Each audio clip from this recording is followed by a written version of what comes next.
ये हो गई हमारी कौन सी, नॉन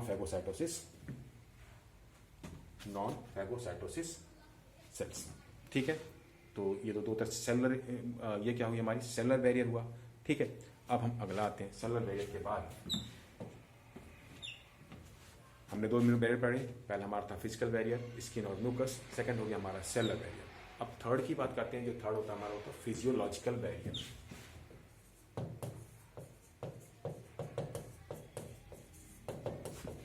लॉजिकल बैरियर,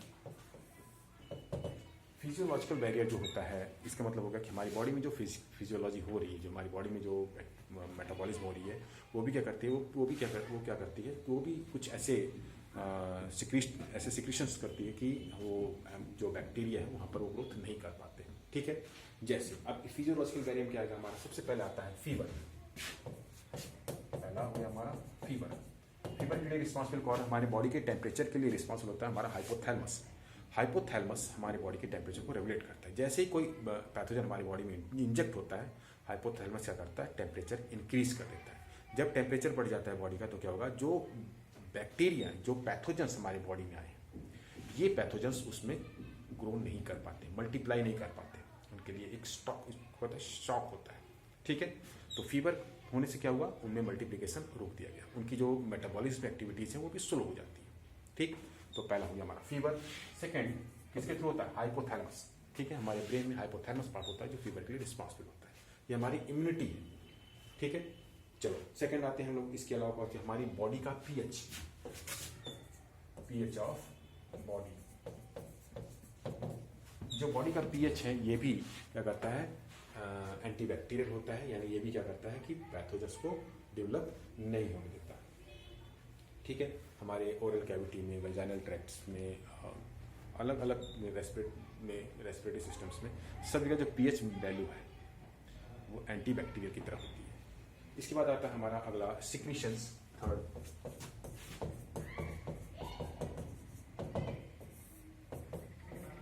सिक्रीशंस हमारे बॉडी में जो डिफरेंट बॉडी पार्ट है सिक्रीट करते रहते हैं, वो जो सिक्रीशंस होता है वो भी क्या होता है, एंटीबैक्टीरियल होता है, यानी वहाँ पर बैक्टीरिया ग्रो नहीं कर पाते। ठीक उसी तरह से जैसे आइज में लैक्राइमल ग्लैंड्स हैं या ईएस में सिरुबिन है, जैसे हम लोगों ने इससे पढ़ा था म्यूकस में, उसी तरह से सिक्रीशंस भी है। ठीक है, तो ये हमारी यूरोनोजेनाइटल ट्रैक्ट है, लाइसोजाइम भी इसका एक पार्ट होता है, ये भी फिजियोलॉजिकल बैरियर में आता है। तो तीसरा तो हमारा फिजियोलॉजिकल बैरियर। अब इसके बाद हम आते हैं लास्ट, जो है हमारा फोर्थ, वो है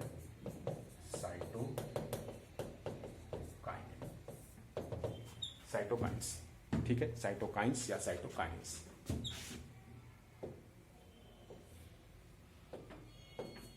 साइटोकाइन्स क्या है, साइटोकाइन्स मतलब में आता है हमारा इंटरफेरॉन्स।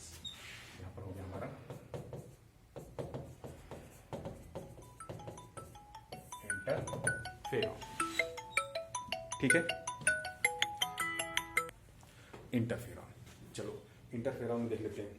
तो इंटरफेरॉन क्या है, ये एंटी वायरल प्रोटीन होते हैं। क्या है ये, एंटी वायरल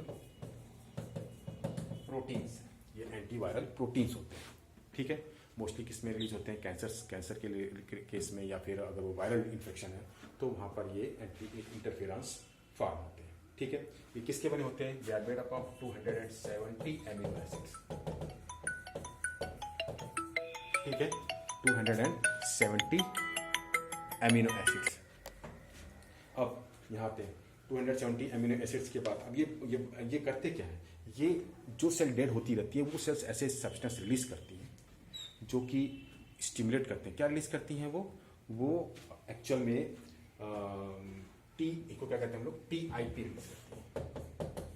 टीआईपी क्या है, ट्रांसलेशन इनहिबिटिंग प्रोटीन। क्या कहते हैं, ट्रांसलेशन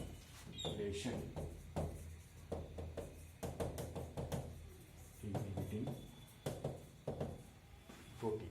ठीक है, ये ट्रांसलेशन इनहिबिटिंग प्रोटीन करती है। ट्रांसलेशन करता क्या है, ट्रांसलेशन प्रोटीन फॉर्म करता है, प्रोटीन नहीं फॉर्म होगी, यानी सेल डिवाइड नहीं होगी।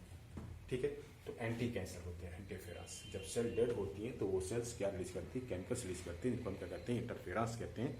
ये सेल्स नेबरहुड सेल्स को प्रोटेक्ट करती है। ये जो प्रोसेस है नेवरोड सेल्स को प्रोटेक्ट करता है। इंटरफेरॉन समझ में आया क्या है?